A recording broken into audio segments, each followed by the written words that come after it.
Heroic Disgrace, Chapter 1, Superhero, Chips, Oil.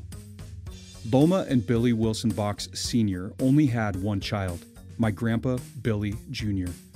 My grandfather, Billy Wilson Box Jr., grew up in Burbank, California, and had access to many famous actors and artists of the time, including friendships with Walt Disney Studios Grammy-nominated sound engineer Robert O. Cook and childhood playmate and friend Shirley Temple.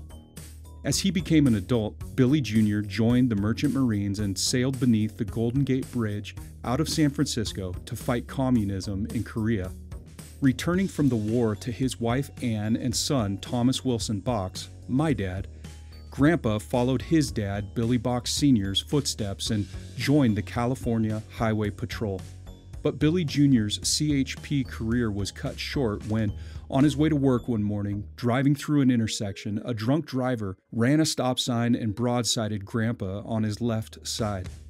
Grandpa was left disabled with a claw foot and his left leg slightly shorter than his right for the rest of his life. Following his recovery, Grandpa eventually started, developed, and ran the Los Angeles County's probation department. He provided recommendation services to all the county's superior courts regarding a defendant's potential release from jail on their own recognizance. After a potentially crushing life event, my Grandpa Box had resourcefully and ingeniously adjusted to create something else entirely necessary and meaningful for his community while also providing for his family. Grandpa Box became a follower of Jesus at the Los Angeles Coliseum during the 1963 Billy Graham Crusade. He got up from his seat to go forward, accompanied by his wingman, my Aunt Kathy, Sugar Box, Grandpa's 5-year-old beautiful red-headed daughter.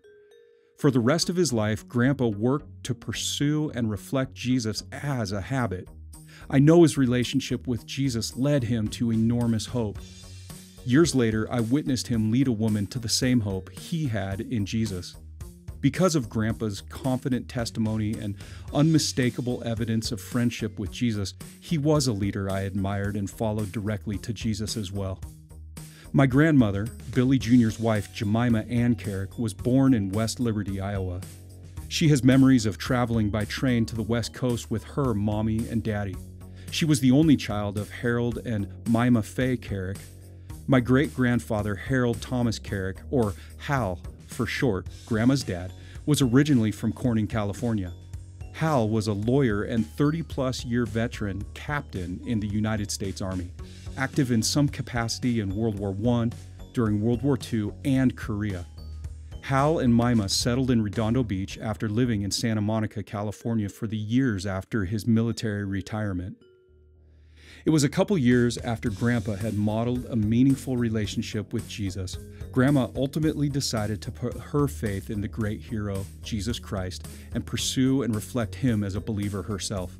My grandma was always an example of a selfless, obedient servant to others. She wasn't perfect, but she was heroic in how she submitted her life to Jesus' authority instead of her own. I deeply respect and value the ancestry of great character and service modeled by the Box Carrick side of my family. On the other side of the family, my mom's grandfather was a gifted gardener who immigrated to the United States from Scotland. He had 2 sons, one of which started a local oil company in Manchester, Massachusetts, modern-day Scott Energy. The other son, my grandfather, Thomas John Scott, married Ethel Thelma, daughter of an Irish immigrant, and tried to make a living as a gardener like his father. Thomas and Ethel began a family of their own in Manchester, having the first 3 of their 5 children in roughly 18-month intervals. My mom wouldn't come along until 10 years after her oldest sister, Mary Ellen. My mom's youngest brother was born 5 years after my mom. Significant gaps in children led to challenging family dynamics in the Scott clan. Specifically, my grandpa Thomas Scott was a loner. He struggled to make and keep relationships his entire life.